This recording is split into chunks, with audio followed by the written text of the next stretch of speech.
ও আসছে।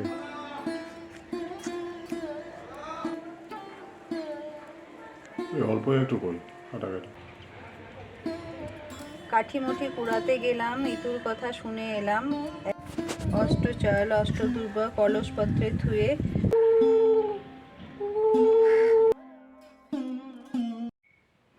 এখন যাচ্ছি ভোরবেলা, এখন বাজে 5টা। আর ইতুর ঘর ভরে নিয়ে আসছে ইতু পুজোর। এখন ঘর ভরতে যাচ্ছি পুকুরে।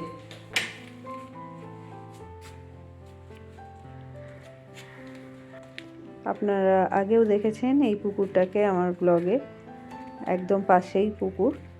তো এটাতেই যাচ্ছি। এখন কাক ডাকছে ঠিকই, কিন্তু একদমই আলো ফোটেনি, একদমই ঘুটঘুটে অন্ধকার।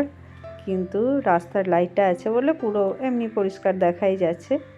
এখন ঘরটা ভরে নিয়ে উঠে যাব।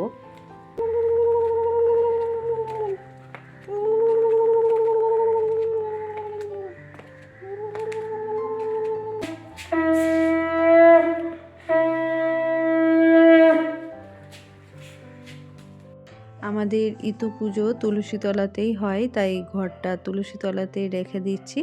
আর আমি ঘট ভরতে যাওয়ার আগে এখানে আলপনা দিয়ে তারপরে গেছি, আর সেই জায়গাতেই এসে ঘরটা রাখলাম।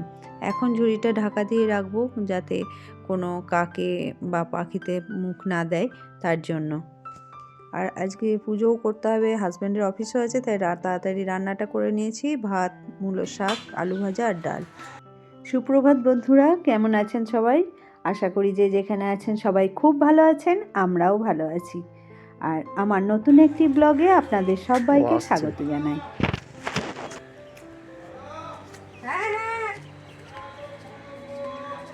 আসছে বল, আসছে বল। ইতুলক্ষ্মী পুজোয় নতুন চাল গুড় দিয়ে পুজো দিতে হয়, কিন্তু গুড়টা আনার কথা বলতে একদমই ভুলে গেছিলাম। ভগবানের কি লীলা দেখুন, আজকেই একজন এসছে নতুন গুড় বিক্রি করতে, তো ওনাকেই ডেকেছেন, তাই এসছে। মনটা এখন শান্তি হলো। আর এখন তুলসীতলায় সদর দরজাতে আলপনাটাও দিয়ে নেব। আর এখন ফলগুলো কেটে নৈবেদ্যটাও সাজিয়ে নিচ্ছি। জোগাড়টা ঠাকুর ঘরে বসেই করে নিচ্ছি, কেননা ছাদে কিন্তু ভালোই রোদ। শীত তো লাগছে, ঠান্ডা আছে, কিন্তু রোদে গিয়ে যে করব অতটা রোদও কিন্তু নেওয়া যাচ্ছে না, বেশ গরম লেগে যাচ্ছে। তার জন্য জোগাড়টা ঠাকুর ঘরে বসেই করে নিচ্ছি। তারপর একটা একটা করে জিনিস তুলসীতলায় নিয়ে চলে যাব, তারপর ওখানেই পুজোটা কিন্তু হবে। ইতুলক্ষ্মী পুজো অনেকেই ব্রাহ্মণ দিয়ে করান, আমার গ্রামের বাড়িতেও ব্রাহ্মণ দিয়েই হয়, তবে এখানে আমি নিজেই করি। এখানে দিতে হবে আদা কুচি, আর এটাতে দিয়েছি মূলো কুচি দিতে হয়, সব রকম ফল কুচি দিয়েছি। আর দেবো দুধ, কাঁচা, বেশি দুধ লাগে না। দেবো হচ্ছে খেজুর গুড়। এটা নতুন খেজুর গুড় দিয়েই মাখতে হয় এই চালটা। গ্রামের দিকে অঘ্রাণ মাসের বিভিন্ন তারিখে নবান্ন হয়, আবার অনেকে ইতুলক্ষ্মীকেও নবান্ন দিয়ে নবান্ন করেন। আর এই চাল মাখাটা বা নবান্ন যাই বলুন, সেটা আমি ঘরের অন্যান্য ঠাকুরকেও দিয়েছি, আর এখন ইতুলক্ষ্মীর কাছেও নামিয়ে দিলাম। আমাদের মাটির সরাতেই কিন্তু ইতু পাততে হয়, আর একটা মূলো, ফুলযুক্ত মূলো দিতে হয়। আর লাগে ধানের ছড়া বা ধানের শীষ, নতুন ধানের শীষ দিয়েই কিন্তু এই ইতুলক্ষ্মী পুজোতে দিতে হয়। আর লাগে কলমির লতা। এরপর সরাতে সিঁদুরের টিপ, চন্দনের টিপ দিয়ে মালা দিয়ে পুজো করতে হয়। আর সরার নিচে একটা খড়ের বিড়ে তৈরি করে দিতে হয়, যেটার ওপরে সরাটা রেখে ইতুটা পাততে হয়। তবে আমাদের গ্রামের বাড়িতে ওখানে তো ঠাকুরমশাই আসেন, ভোরবেলাতেই ঘট আনতে হয়, তুলসীতলায় এইভাবেই পুজো হয়। আর ওখানে ঠাকুরমশাই এসে বা পুরোহিত এসেই কিন্তু পুজোটা করেন। এখানে আমি আমার মতন করেই করি, আর আমি আমার সাধ্যমতো যেটুকু আয়োজন করার করেছি। এখন পুজোটা করে নেব। আজ ইতুলক্ষ্মী পুজো, আর এটা তো কার্তিক মাসের সংক্রান্তি থেকেও করে অনেকে। কার্তিক মাসের সংক্রান্তির দিন ইঁতুর নিয়ে আসে এবং পুরো অঘ্রাণ মাসে যতগুলো রবিবার হয় সেই প্রত্যেক রবিবারেই পুজো হয়, যাদের কার্তিক মাসের সংক্রান্তিতে নিয়ে আসে। কিন্তু আমাদের নিয়ে আসা হয় ইঁতুর ঘট আজকে, মানে অঘ্রাণ মাসের সংক্রান্তির দিন ভোরবেলায় সূর্যোদয়ের আগে আমাদের ইঁতুর ঘট নিয়ে আসা হয়।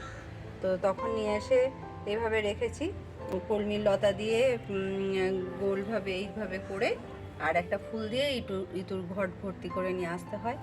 আর এইভাবেই সরাতে ইঁতুর পাততে হয় এইভাবেই। এখন একটু সাজিয়েও নেব।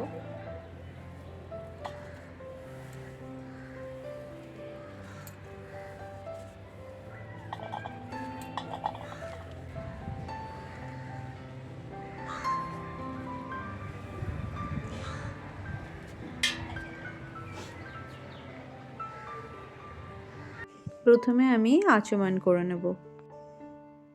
নমো বিষ্ণু, নমো বিষ্ণু, নমো বিষ্ণু। এখন হাতটাও ধুয়ে নেব। এবার সব কিছুর ওপরে একটু গঙ্গার জল ছিটিয়ে দেব। এখন প্রদীপ এবং ধূপবাতি জ্বালিয়ে পুজোটা করে নেব। লক্ষ্মী দেব্যই নমঃ। ওম নমো লক্ষ্মী দেব্যই নমঃ। ওম নমো লক্ষ্মী দেব্যই নমঃ। কাঠিমুঠি কুড়াতে গেলাম, ইঁতুর কথা শুনে এলাম। এ কথা শুনলে কি হয়? নির্ধনের ধন হয়, অপুত্রের পুত্র হয়, অশরণের শরণ হয়, অন্ধের চক্ষু হয়, আইবুড়োর বিয়ে হয়, অন্তিমকালে স্বর্গে যায়। ইঁতুর পুজোর ব্রতকথা শুনতে বা পড়তে হলে হাতে অষ্টচাল এবং অষ্টদূর্বা নিয়ে পড়তে হয়। এক দেশে এক গরিব বামুন বাস করত। তার স্ত্রী ও 2 কন্যা ছিল। বামুনের একদিন পিঠে খাবার স্বাদ হলো। সে অতি কষ্টে ভিক্ষা করে চাল, গুড়, তেল, নারকেল এনে বামনিকে দিয়ে বলল, আজ পিঠে তৈরি করো। বামুন রান্নাঘরের পিছনে লুকিয়ে রইল। এদিকে বামনি রান্নাঘরে গিয়ে পিঠে করতে শুরু করলো। রেখে কি পূজা করছে? তারা গিন্নিকে জিজ্ঞাসা করলে, মা, ওরা কি পূজা করছে? গিন্নি বলে, এর নাম ইতু পূজা। আগের দিন উপোস না করলে এ পূজা হয় না। মেয়ে দুটি বলে, আমরা কাল থেকে কিছু খাইনি। তখন গিন্নি তাদের পুজোর জোগাড় করে দিল। মেয়ে দুটি ইতু পূজা করলো।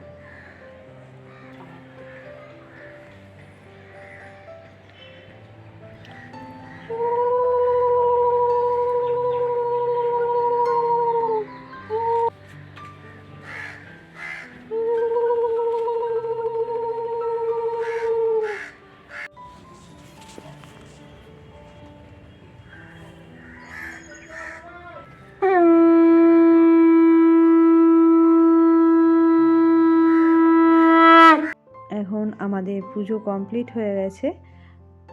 একটু পরেই আমরা প্রসাদ নেব, আর তারপর প্রসাদ তুলে নিয়ে একটা ঝুড়ি ঢাকা দিয়ে রাখবো যাতে কোনো পাখিতে টানাটানি না করে।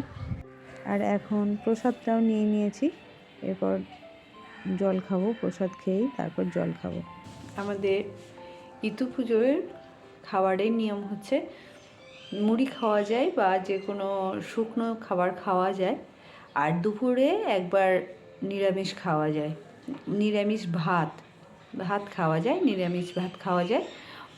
আর সকালে মানে পুজোর পরে তো যে চাল মাখা যেটা করেছিলাম সেটাই খেয়েছি, প্রসাদ খেয়েছি, ওটাতেই পেট ভরে গেছে, কেননা পুজো করে উঠতে উঠতে যথেষ্ট বেলা হয়ে গেছিলো।